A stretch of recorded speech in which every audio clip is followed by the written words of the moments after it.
우리 다 같이 자리에서 일어나셔서 하나님의 계시의 말씀을 읽을 때에 주의 음성 듣는 은혜가 있기 원합니다. 시작. 주의 사자가 빌립에게 말하여 이르되 남쪽으로 향하여 예루살렘에서 가사로 내려가는 길까지 가라 하니 그 길은 광야라. 일어나 가서 보니 에디오피아 사람 곧 에디오피아 여왕 간닥의 모든 국고를 맡은 관리인 네시가 예비하러 예루살렘에 왔다가 돌아가는데 수레를 타고 선지자 이사야의 글을 읽더라. 성령이 빌립더러 이르시되 이 수레로 가까이 나아가라 하시거늘 빌립이 달려가서 선지자 이사야의 글 읽는 것을 듣고 말하되 읽는 것을 깨닫느냐 대답하되 지도해 주는 사람이 없으니 어찌 깨달을 수 있느냐 하고 빌립을 청하여 수레에 올라 같이 앉으라 하니라.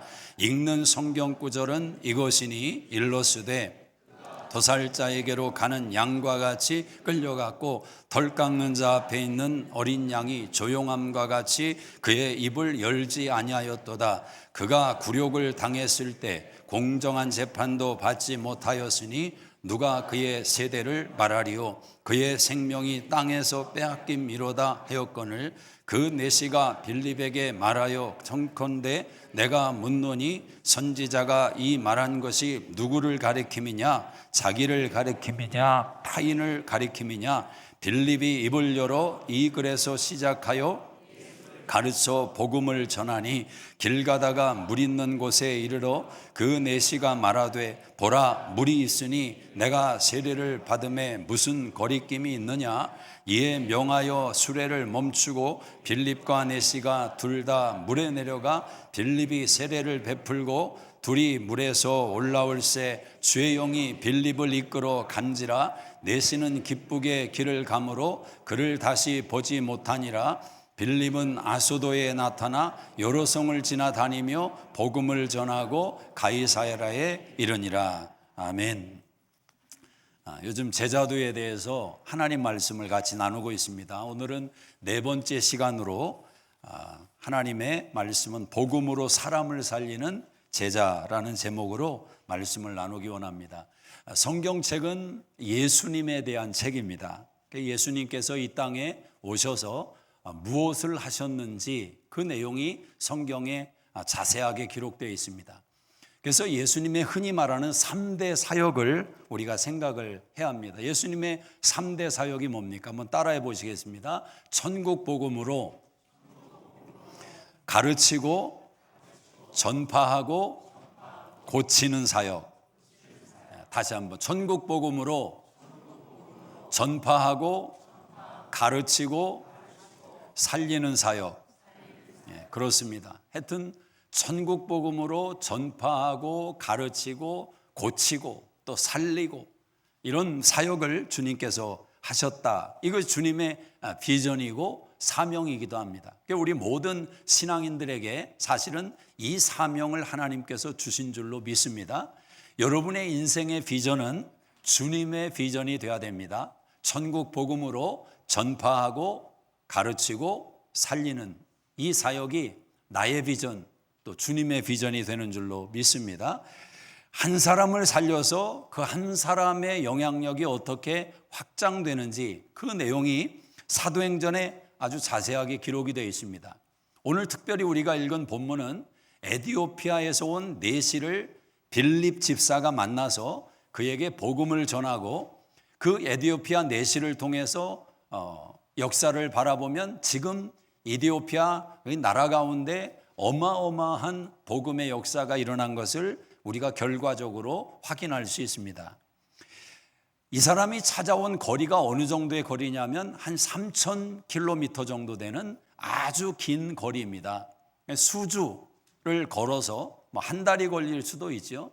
그렇게 먼 거리를 걸어서 이 사람이 예배드리러 예루살렘에 왔다. 성경이 말씀합니다. 관광을 온 것도 아니고 정치적인 목적으로 사신이 되어서 온 것도 아니고 예배드리기 위해서 스스로 예루살렘에 왔던 바로 이 사람이 에디오피아 네시입니다. 그런데 여러분 성경을 아시는 대로 신명기 23장 1절에 네시와 같은 육체의 조건을 가진 사람은 여호와의 총회에 들어갈 수가 없었습니다. 율법이 금하고 있기 때문에 이 사람은 예루살렘에 왔지만 성전에 번듯하게 들어가서 제사가 진행되는 것을 목격할 수도 없는 그런 환경의 제약과 신앙의 물리적인 제약이 있던 사람인데, 그런 걸 다 간과하고 3,000km의 거리를 여행해서 예배의 자리에 왔다. 이게 얼마나 기가 막힌 일입니까? 그러니까 우리가 예배에 있어서만큼은 타협하는 마음을 자꾸 밀어내야 되는 거죠. 왜냐하면 얼마든지 타협할 수 있고 변명할 수 있는 우리 안에 약함이 있습니다. 생각의 연약함이 있는데, 그러나 계속 도전을 해야 되는 겁니다. 그래서 하나님 앞에 내가 주일에 주님 앞에 나와서 그래도 예배를 드려야지. 집에서 예배 드리는 이런 환경이 코로나로 인해서 형성이 된 부분이 있지만 그 예배가 뭐 주님께 예배 드리는 게 아니냐, 그렇게 말하는 건 아닙니다. 그러나 예배 자리에 자꾸 모여서 함께 나만이 아니라 다른 사람의 은혜를 같이 공유하면서 공동체가 예배를 드리는, 거기에 은혜가 더 충만한 것은 자명한 일 아니겠습니까? 그러니까 마음이 조금 이렇게 누그러지거나 좀 약한 생각이 들 때 사도행전 8장을 열어서 이 에디오피아 내시, 이름도 모르지만 이 사람은 3,000km를 예배 드리러 왔다, 그 한 번의 예배를 드리기 위해서 왔다라는 사실에 도전을 받는 우리들의 자세가 되어야 할 것입니다. 사도행전을 보면 유명한 제자의 이름은 베드로의 이름이 등장을 하고 바울의 이름이 등장을 합니다. 이 두 사람이 사도행전을 다 채우고 있다고 해도 과언이 아닌데, 그 사이에 살짝 들어가 있는 빌립이라는 이 집사의 이름이 사실은 사도행전 전체를 설명하는 가장 중요한 행적이 되고 있다라는 것입니다. 저는 이 빌립 집사의 사도행전 8장이 여러분이 사도행전이 어떤 책인지를 이해하는 데 있어서 가장 핵심적인 표본의 사람으로 등장한다고 믿습니다. 사도행전에서 주어진 말씀이 뭡니까? 오직 성령이 임하시면 너희가 권능을 받고 예루살렘과 유대와 사마리아와 땅끝까지 이르러 내 증인이 되리라. 이게 사도행전의 핵심적인 말씀 아니겠습니까? 우리 개개인이 하나님 나라의 이런 위대한 동역자로 부름을 받았다라는 사실입니다. 복음으로 사람을 살리는 제자들이 어떤 환경과 어떤 상황 속에서 그들의 사역과 복음을 펼쳐갔는지를 우리에게 자세히 보여주고 있습니다. 그 대표적인 인물이 바로 빌립이다라는 것입니다. 빌립은 집사입니다. 따라하십니다. 빌립은 집사입니다. 그러므로 빌립의 이야기는 내 이야기다. 다른 사람의 이야기가 아니라 우리의 이야기인 줄로 믿습니다. 자, 복음으로 사람을 살리는 제자는 어떤 사람들이냐? 첫째로 그는 성령의 인도하심에 민감한 사람이었다. 우리 26절을 한번 읽어보겠습니다. 26절 시작. 주의 사자가 빌립에게 말하여 이르되 일어나서 남쪽으로 향하여 예루살렘에서 가사로 내려가는 길까지 가라 하니 그 길은 광야라.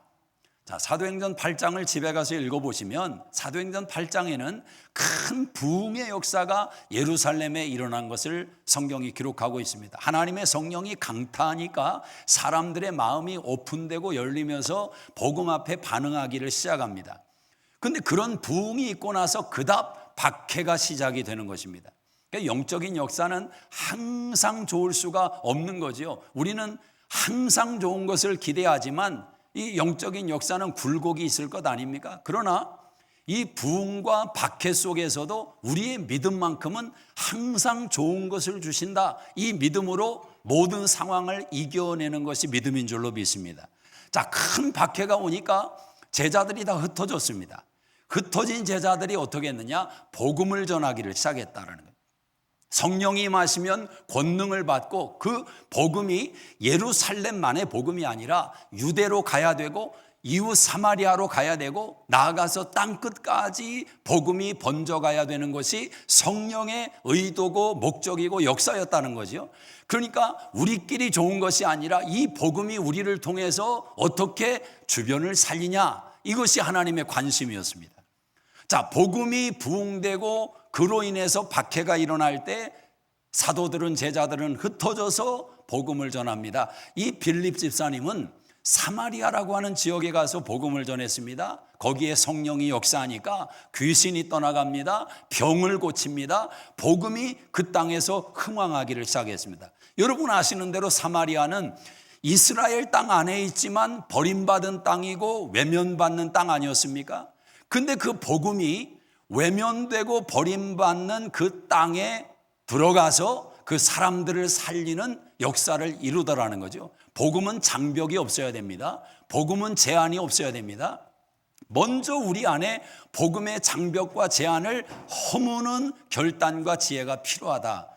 그때 비로소 복음을 전할 수 있는 마음과 자세가 형성되는 줄로 믿습니다. 자, 성령께서 이 빌립에게 감동을 하십니다.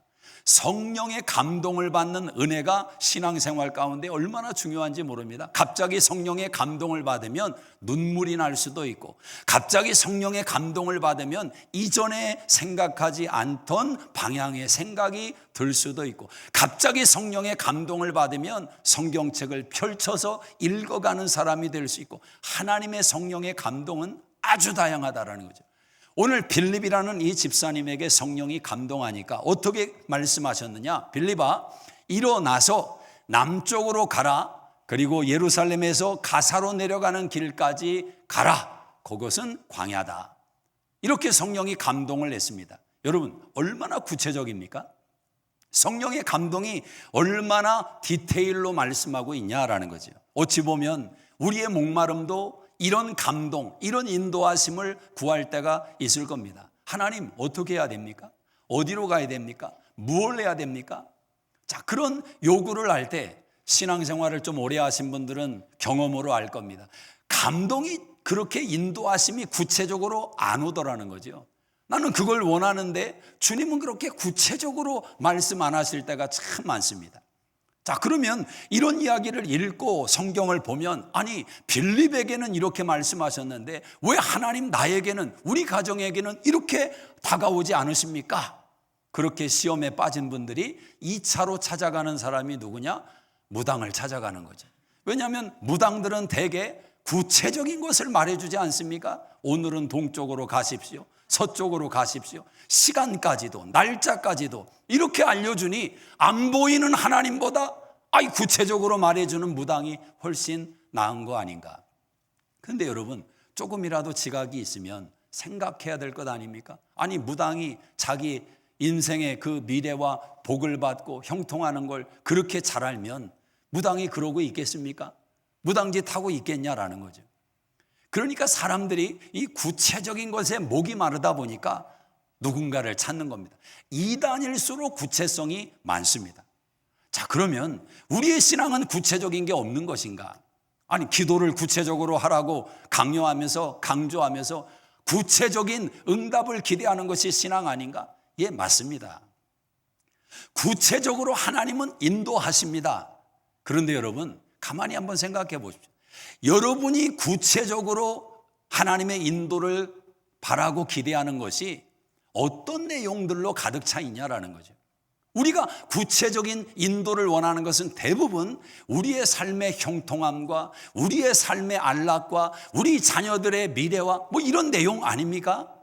근데 성경을 가만히 읽어보면 성경 속에서 구체적인 인도를 받은 사람들의 모습은 대부분 다 복음과 연관되어서 구체적인 인도를 받았다라는 것입니다.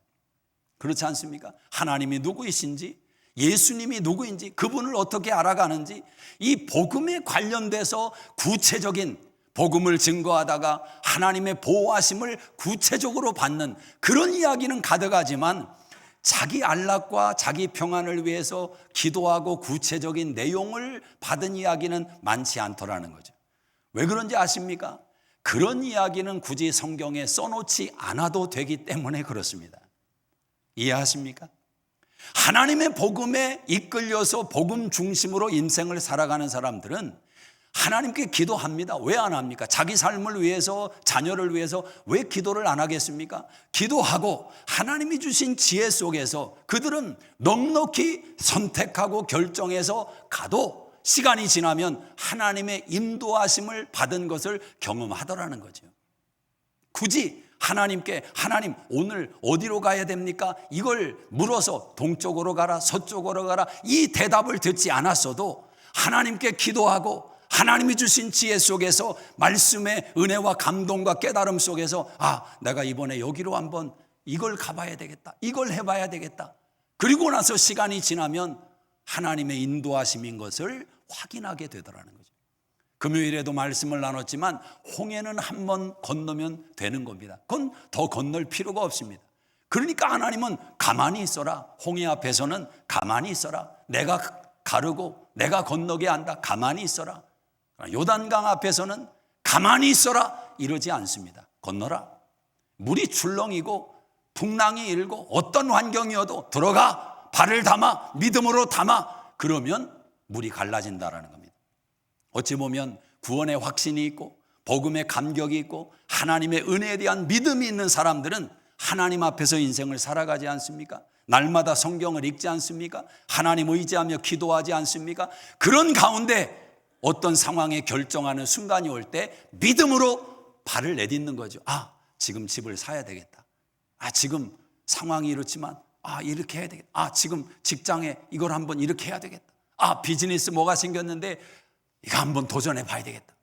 이건 하나님이 굳이 그 비즈니스 하지 마라. 기다려라. 이런 말씀을 안 해도 하나님의 은혜와 복음 안에 인생을 살아가는 사람에게 요단강을 만나는 은혜 속에서 도전하게 하실 때가 있다는 거죠. 신앙이 참 그래서 간단한 것 같으면서도 지혜가 필요한 겁니다. 자, 구체적인 가이드가 없는 것 같지만 있는 것이고 있는 것 같지만 없는 것이다. 성령의 인도하심을 받는 이 은혜 속에는 성령의 민감한 신앙의 태도가 필요하다는 거예요. 성령의 민감한. 여러분, 예민한 성격은 좀 무디게 만들고 성령에는 민감해지시기를 주의 이름으로 축복합니다. 따라하십니다. 예민한 것은 무디게 만들자. 되게 예민하면 어떤 부정적인 요소가 많죠. 아니, 당신은 왜 그런 것에 그렇게 예민하게 반응해? 이렇게 말하지. 아니, 당신은 왜 그런 것에 그렇게 민감하게 반응해?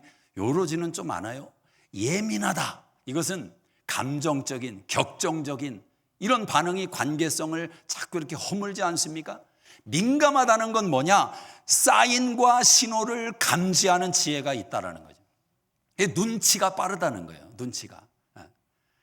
영치라도 없으면 눈치라도 있어야 됩니다. 눈치. 그래서 인간관계 속에서도 딱 보고 분위기를 알고 이 말은 안 해야 되고 할 말을 하고 안 할 말을 안 하는 이런 지혜가 좀 필요하지 않습니까? 민감한 사람은 딱 보면 아니 무슨 일이 있나? 이 생각이 드는 거죠. 그래서 눈치를 살피고 지혜롭게 또 보살피는 그런 반응이 있지 않겠습니까?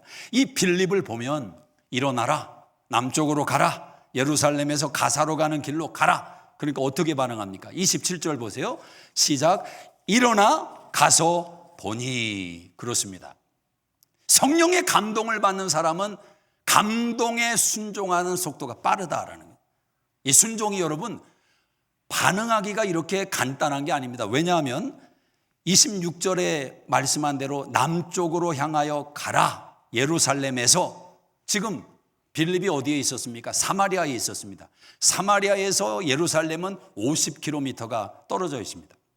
하루를 꼬박 걸어야 되고 하루 넘겨 걸어야 됩니다.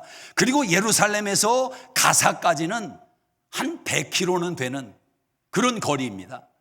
그러니까 이 길을 가기 위해서는 열심히 걸어가도 4일 5일이 걸리는 거리의 시간이다. 근데 빌립은 성령의 감동이 올 때 민감하게 반응해서 일어나 갔다라는 거죠.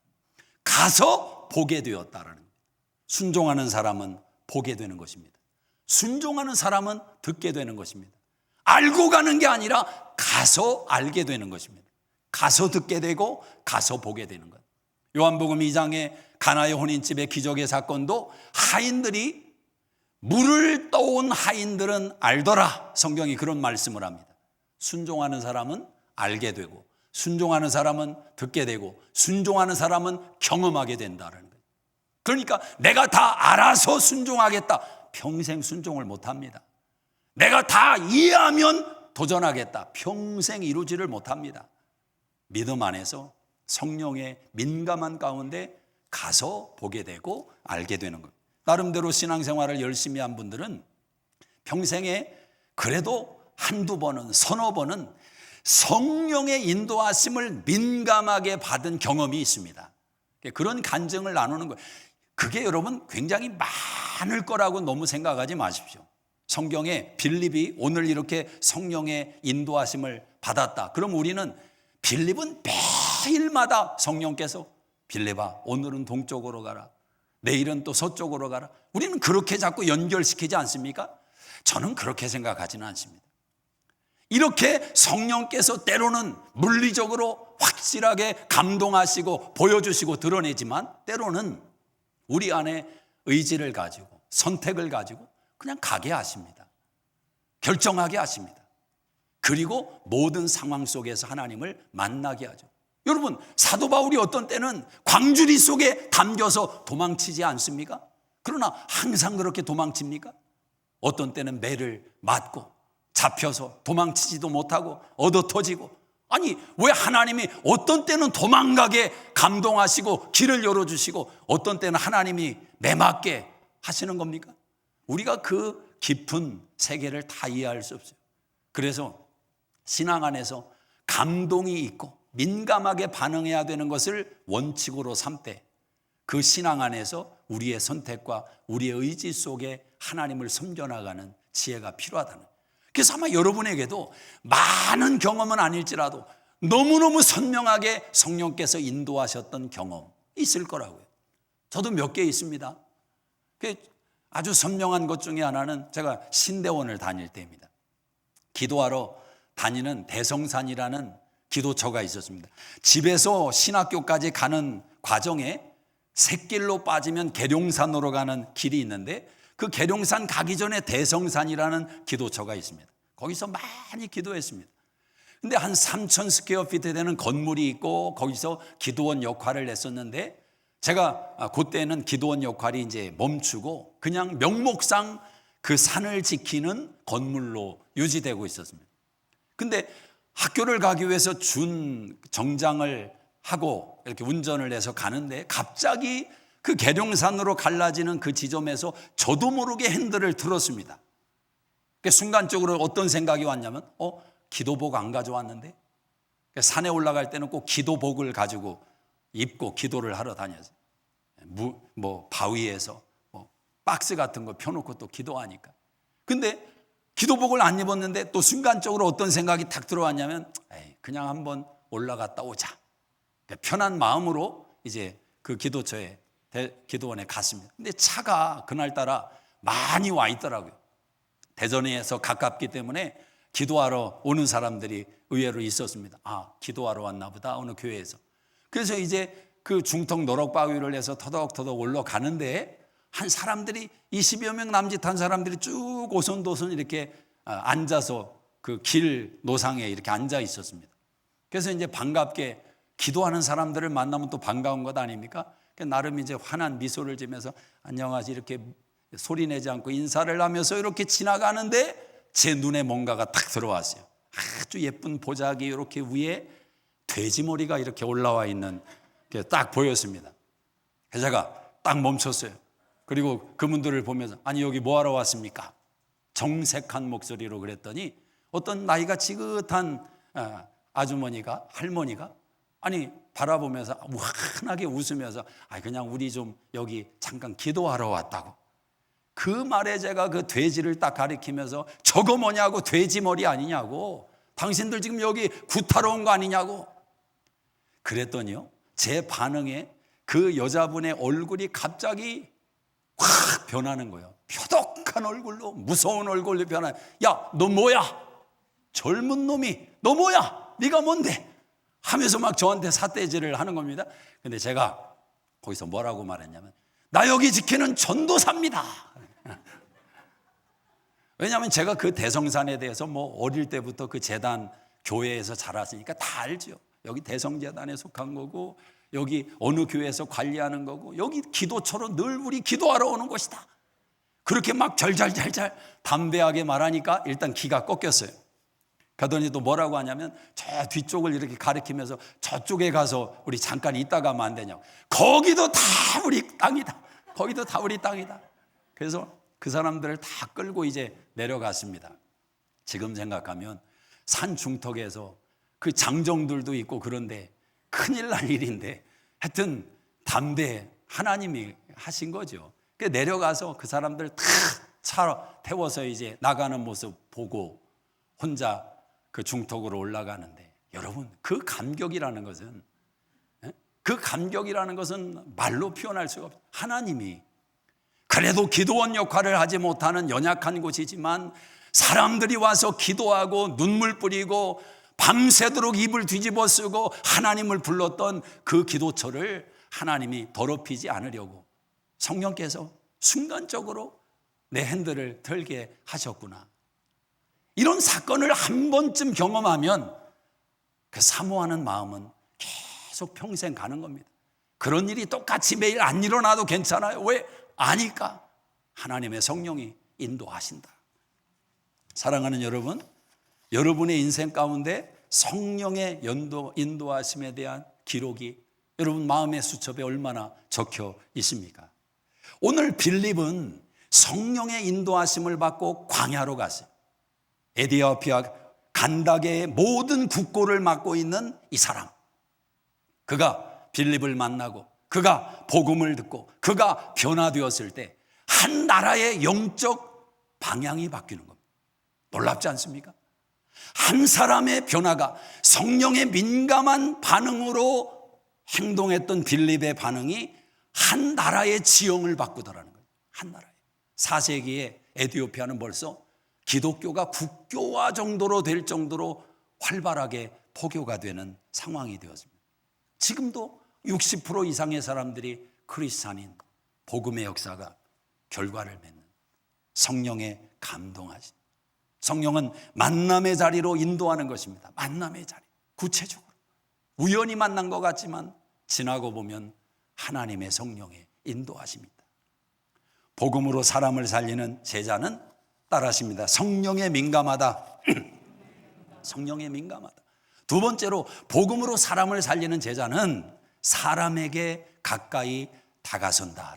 사람에게 가까이 다가선다. 자, 29절을 보세요. 29절 시작. 성령이 빌립더로 이르시되 이 수레로 가까이 나아가라 하시거늘 빌립이 달려가서 선지자 이사야의 글 읽는 것을 듣고 말하되 읽는 것을 깨닫느냐 대답하되 지도해 주는 사람이 없으니 어찌 깨달을 수 있느냐 하고 빌립을 정하여 수레에 올라 같이 앉으라 하니라. 성령의 감동을 받고 이 수레를 타고 가는 에디오피아 내시를 만나게 되었습니다. 가까이 가라, 가까이 나가라. 거기에 또 빌립이 순종을 해서 30절에 보니까 달려갔다라고 해요. 그러니까 순종하는 사람들은 어떤 단어가 자꾸 이렇게 사용이 됩니까? 그들의 공통적인 단어는 일찍, 속히, 즉시, 이런 내용이 순종하는 사람들의 단어로 성경에서 많이 사용돼요. 아브라함이 이삭을 바치라 할 때 일찍 일어났다. 여리고성을 돌라고 할 때 이스라엘 백성이 일찍 일어났다. 다 그렇습니다. 일본의 경영 컨설턴트인 혼다 켄이라는 분이 일본 국세청에 가장 많은 세금을 납부하는 사람 12,000명의 명단을 가지고 설문조사를 했습니다. 그러면서 어떤 사람들이 부자의 그 특성들이 뭔가를 조사했는데 그 중에 하나가 뭐냐면 이 부자들의 특징 가운데 하나는 습관적으로 빨리 반응하는 태도를 가지고 있었다. 신속하게 반응하는 그런 자세들이 있더라는 거예요. 설문조사를 하면 이 부자들의 특징은 뭐냐면 빨리 답변을 주더라는 겁니다. 빨리 답변을 주더라. 어찌 보면 신속하게 반응한다는 게 여러분 참 중요한 겁니다. 특히 현대사회에서 카톡을 보내고 받고 메시지를 주고받을 때 어떻습니까?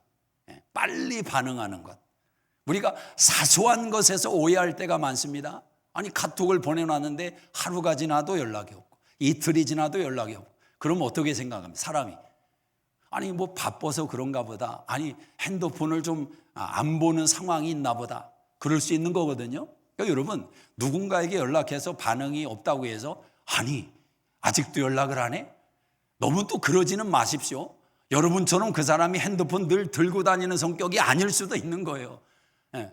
여러분은 화장실까지 핸드폰 가지고 가고 밥 먹을 때도 앞에 켜놓고 항상 24시간 핸드폰은 나의 목자시니 그렇게 동행하는지 모르지만 안 그런 사람도 있다고요. 그냥 어디다 두고 어디 있는지도 생각 못 하다가 늦을 수 있죠. 그런 좀 여유가 필요한데 받는 입장에서는 좀 달라야 됩니다. 누군가 메시지를 받으면 지금 확인했습니다. 그럼 그 순간에 그냥 넣어주는 게 좋아요. 보내주는 게. 그거 조금 이따 해야지. 그 조금 있다가 하루 지납니다. 그러면 괜히 사람들은 연약하기 때문에 오해하는 거예요. 나를 무시하나? 이 사람 요즘 나한테 연락을 안 하는 것 같아. 일부러 삐진 것 같아. 뭐 상상의 나래를 막 펴고 날아가는 거죠. 물론 매일 뭐 어떤 글 보내고 매일 뭐 어떤 보낸다고 그거에 꼭 답변할 필요는 없습니다.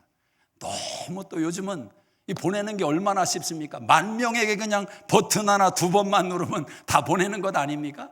그러니까 너무 또 소요가 많은 소란이 많은 시대이기도 하지만 인간관계 속에서는 이게 필요하다.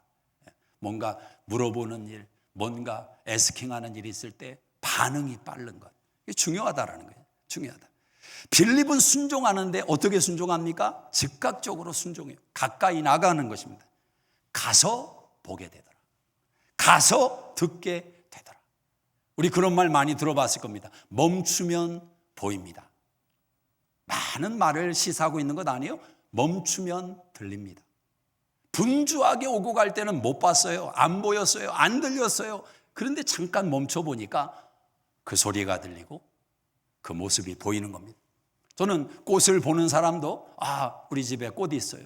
지나가는데 예쁜 꽃이 피었어요. 그건 거의 지나가는 꽃입니다. 다가가 보셨습니까?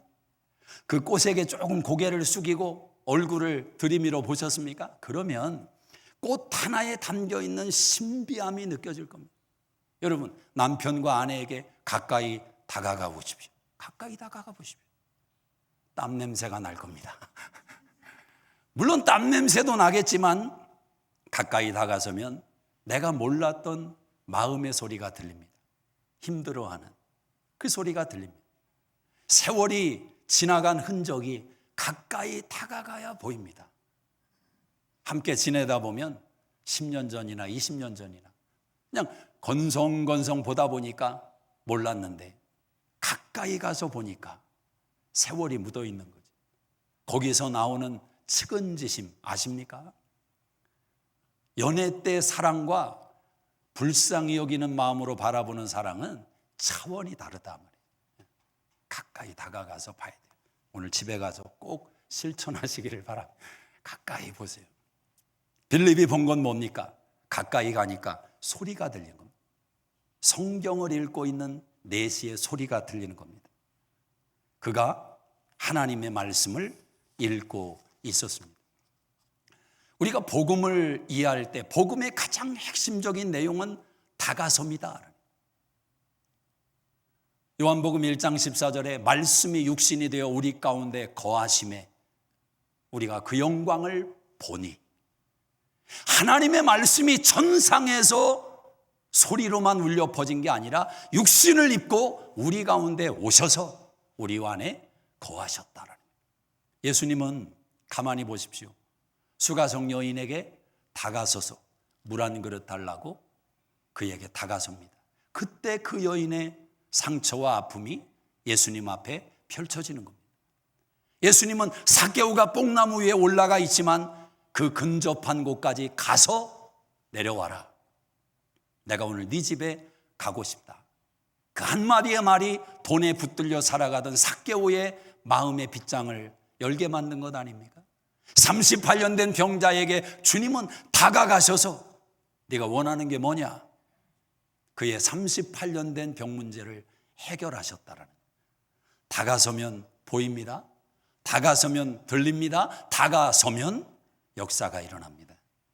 복음의 역사는 다가섭니다. 오늘 여러분 안에도 누군가를 생각나게 하실 때가 있을 겁니다. 그때 다가서는 사람이 있고 생각이 지나가는 사람이 있습니다. 다가서는 거예요.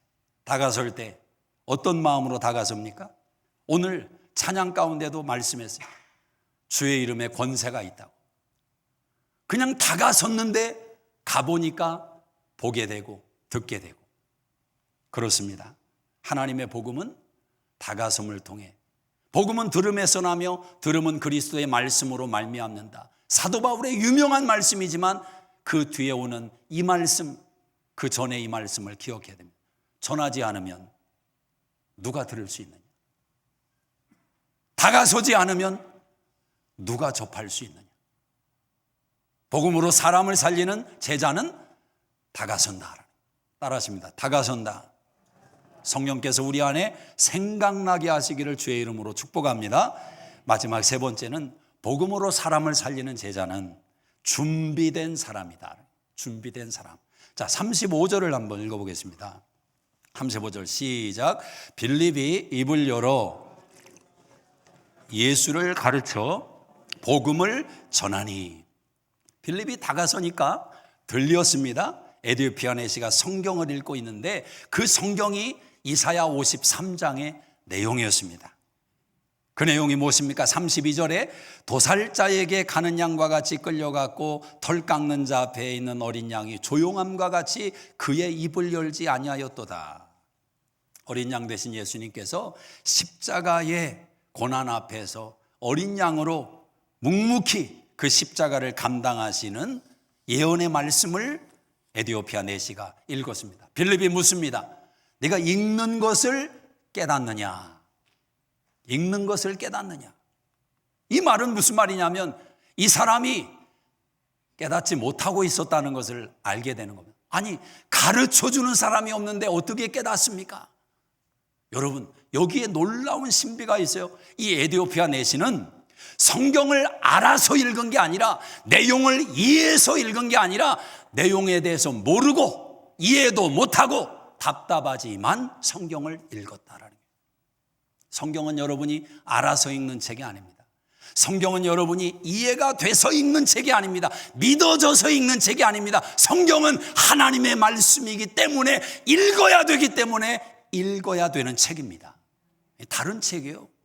10,000원 주고 10불 주고 20불 주고 사서 읽거나 말거나 하는 선택의 책이 아니라 성경은 하나님의 말씀, 명령의 책이기 때문에 읽어야 돼. 이해가 돼도 읽고 이해가 안 돼도 읽고, 재미가 있어도 읽고 재미가 없어도 읽고. 중학교 1학년 때 처음 성경에 이렇게 빠진 그런 경험을 처음으로 해봤습니다. 성경에 빠진다는 게 내가 성경을 붙들고 있는 것 같지만 성경이 나를 붙들고 있는 느낌을 갖는 겁니다. 시간만 되면 성경에서 눈을 뗄 수가 없는 거예요.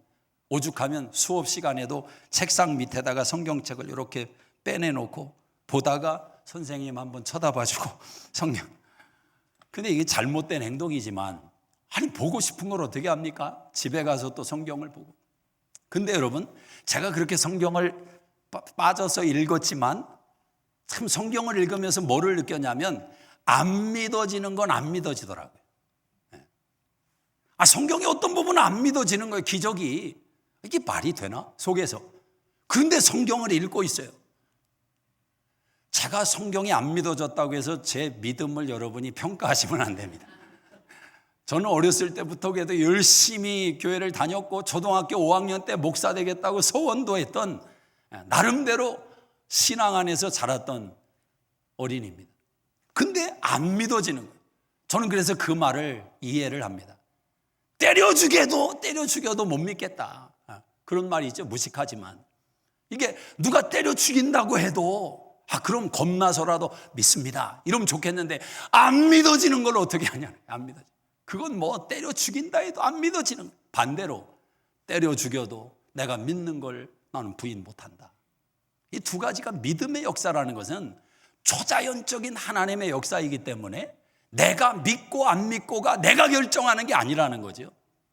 그래서 여러분, 믿어져서 꼭 성경을 읽는 게 아닙니다. 안 믿어져도 성경을 읽어야 되는 거예요. 근데 놀라운 것은 어느 날 성경을 읽어가는데 분명히 제가 못 믿는 말씀이었고 안 믿어지는 이야기였는데 그날 신비한 걸 경험했습니다. 다 믿어지는 거예요. 일도 의심 없이 다 믿어지는 거예요. 이 경험은 내 안에서 일어난 것이기 때문에 이건 너무 선명한 거죠.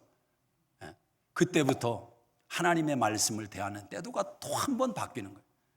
믿어줘도 읽어야 되고 안 믿어줘도 읽어야 되고. 이디오피아 내시를 보십시오. 모르는 거예요. 아니, 가르쳐주는 사람이 없는데 내가 어떻게 합니까? 그런데 이 사람은 집으로 돌아가는 여정에서도 그 수레 위에서도 성경을 읽고 있었다. 그러니까 믿어지지 않는 사람들은 지혜가 필요한데 눈으로 읽으면 안 됩니다. 믿어지지 않는 사람들은 읊조려서 소리로 읽어야 됩니다. 그리고 그 소리를 내가 들어야 됩니다. 내가 나에게 전해주는 사람이 돼야 돼요. 전해주는 사람이 없이 어찌 믿으리요? 그렇게만 말하고 있지 말고 내가 나한테 가르치는 겁니다. 소리를 내서 읽다 보면 그 소리 속에서 역사하는 또 은혜를 경험합니다. 이 이디오피아 내시는 기가 막힌 사람이에요. 이 사람의 신앙의 열정, 여러분, 이 사람이 고국으로 갈 수 있는 길이 학자들은 두 가지 길이 있었다고 합니다. 편한 길이 있었다는 거예요. 그런데 이 사람은 어느 길로 갔느냐? 광야길로 들어섰습니다. 하나님의 성령께서 광야로 가라. 이건 빌립에게 하신 말이고 에디오피아 내시는 자기 생각을 가지고 광야로 갔습니다. 아마 그런 생각이 있지 않았을까요? 화려한 성전에서 화려한 곳에서 신앙의 훈련은 일어나지 않습니다. 뜻밖의 신앙의 자람은 광야의 과정을 통과할 때 신앙이 자랍니다. 이 사람은 광야 속에서 하나님의 말씀에 대한 목마름, 고요하고 다소 위험의 요소가 있지만 그 길을 통해서 하나님을 묵상하며 가려고 했던 이 마음이 아닐까. 그런데 저는 참 우리가 기가 막힌 은혜는 뭐냐면 이 사람은 3,000km나 되는 거리를 찾아와서 예배 드리려고 자기의 신체의 어떤 이유 때문에 성전에 들어가지도 못하는 신세를 감안하고서라도 한 번 왔다가 돌아가는 여정에서도 성경을 펴고 성경을 읽어가던 이 사람, 그래도 깨닫지 못했던 그 은혜를 어떤 이유에서 저와 여러분은 깨닫고 예수를 구주와 주님으로 영접하고 지금 이 자리에서 하나님을 예배하고 있느냐. 도대체 이 은혜는 뭐냐라는 거예요. 이 은혜는 당연한 겁니까? 이 내시도 경험하지 못했던 이 은혜를 도대체 우리가 왜 누리고 있느냐? 나에게 가르쳐주는 자가 없는데 내가 어떻게 알 수 있습니까? 빌립이 성경을 다시 펴서 이사야서에 말씀된 가르침을 나눠주기를 시작합니다. 이 어린 양이 바로 예수 그리스도다. 이 어린 양을 통해서 예수 그리스도가 우리를 위해 고난받으심을 벌써 700년 전에 이사야가 우리에게 말했던 것이다. 성경을 풀어갑니다. 에디오피아 내시의 눈에서 눈물이 주룩주룩 흘러내립니다. 그걸 어떻게 아냐고요? 알 수 있어요. 알 수 있어요.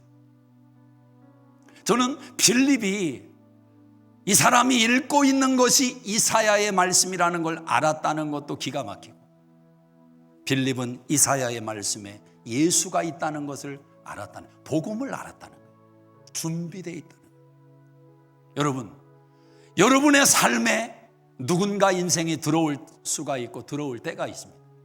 하나님이 감동하셔서 보내시는 환경일 수 있어요. 준비되지 않아서 그 그 인생이 지나간다면, 그 인생의 평생의 기회가 지나간다면 그 책임은 누구에게 있는 것입니까? 만약 빌립이 준비되어 있지 않아서 나를 가르쳐주는 자가 없었는데 이사야 이 말씀이 도대체 누구를 말하는 겁니까? 빌립이 머리를 극적이면서 하는 말이 글쎄 나도 그게 고민이라고, 나도 내가 한번 알아서 나중에 알려드리겠다고. 이디오피아 내시는 사라지고 없더라. 이렇게 되지 않겠습니까? 준비되어 있어야 돼요. 오늘 복음에 대해서 한 장으로 간략하게 복사를 해서 여러분에게 줬습니다. 아마 못 받으신 분은 로비에서 꼭 가져가시기를 바랍니다. 빌립이 어려운 이야기를 한 게 아닙니다. 신학의 체계를 이야기한 게 아닙니다. 남이 알 수 없는 것을 풀어놓은 게 아닙니다. 하나님이 우리를 사랑하셔서 죄인들을 위해서 예수님을 보내시고, 그 예수님이 우리 죄를 대신하여 십자가에 달려 죽으시고, 하나님이 죽은 자 가운데서 예수님을 살려내시고, 하늘 보좌의 우편에 계신 그 예수님, 구주와 주님으로 영접하는 자에게 영생을 주시고, 그의 삶을 보호하시고 인도하시고 풍성케 하시고 동행하신다는 이 복음을 전할 준비가 되어 있어야 된다. 아까 말씀드렸습니다. 이내시가 빌립이 복음을 가르쳐 줄 때 왜 눈물을 흘렸을까? 사랑하는 여러분, 이내시가 읽은 책이 어떤 책입니까? 이사야의 말씀이에요. 이사야 몇 장입니까? 53장이에요. 그럼 분명히 이 사람은 53장에서 멈추지 않았을 겁니다. 54장, 55장, 56장을 읽었을 겁니다. 그 56장 3절에 이렇게 성경이 말씀하고 있습니다. 고자도 말하기를 나는 마른 나무라 하지 말며 내가 내 집과 내 성 안에서 이름을 주되 아들 딸보다 나은 것을 주리라. 이 말씀을 읽고 에디오피아 내시가 눈물을 흘리지 않을 수 있겠습니까? 왜요? 내 말씀인데, 나에게 하시는 말씀인데, 이사야 53장에 고난받고 죽임당하고 피 흘리신 그 예수님이 다른 사람이 아니라 메마른 나무와 같은 내 인생 속에 찾아오신, 그리고 나에게 열아들, 백아들, 천아들보다 더 귀하고 복된 더 좋은 영생을 주신 그분이라는 사실을 발견한 순간 그의 눈이 어떻게 잠겨올 수가 있으며 그 눈의 수도꼭지가 어떻게 잠겨 있을 수 있겠습니까? 그렇지 않습니까? 오늘 이 은혜는 이 사람에게만 주어진 게 아니라 저와 여러분에게도 주어진 복음인 줄로 믿습니다. 오직 성령이 너희에게 임하시면 예루살렘과 유대와 사마리아와 땅끝까지 이르러 내 증인이 되리라. 빌립은 땅끝을 가보지 않았습니다. 갈 수도 없었습니다. 그러나 놀라운 것은 그 땅끝이 빌립의 인생 속에 들어왔습니다. 에디오피아 내시로. 그리고 빌립은 성령의 충만함으로 그 하나님의 사명을 감당했습니다. 그리고 에디오피아 내시는 에디오피아 땅을 변화시키는 도구로 쓰임받았습니다. 여러분 인생을 스치고 지나가는 사람이 그 사람일 수 있다는 것입니다. 땅끝일 수 있다는 것. 기도하겠습니다. 자리에서 한번 일어나시겠습니다. 우리가 복음의 은혜와 감격을 받은 인생들이라면 복음이 우리를 살려낸 은혜 앞에 책임 있는 자로 서야 될 줄로 믿습니다. 좋은 의사를 만나서 죽을 병에서 암에서 고침을 받을 수는 있습니다. 그러나 아무리 기뻤던 그 고침도 시간이 지나면 다 땅으로 들어가야 되는 죽음 앞에 서야 됩니다. 우리에게 가장 기쁜 소식과 가장 복된 치료는 복음밖에 없습니다. 복음이 우리를 살려야 진짜 살아난 것입니다. 복음으로 사람을 살리는 제자, 특정인의 이야기가 아니라 오늘 우리에게 요구하시는 하나님의 사명인 줄로 믿습니다. 성령을 주시겠다고 약속하십니다. 성령이 이 한 주 동안 여러분을 감동하시기를 간절히 소망합니다. 여러분의 눈에 눈물 주시기를 소망합니다. 여러분의 생각을 바꾸시기를 소망합니다. 여러분의 선택과 결단 가운데 성령께서 민감하게 역사하시기를 소망합니다. 하나님 아버지, 다시 한번 복음 앞에 서게 하시고 복음으로 사람을 살리는 제자 되는 우리 수종교회 2부 예배자들로 복을 내려 주시옵소서. 이제는 우리 주 예수 그리스도의 은혜와 하나님 아버지의 놀라우신 사랑하심과 성령님의 감화감동 역사 충만케 하심이 이 한 주도 함께 하시기를 간절히 축원하옵나이다. 아멘.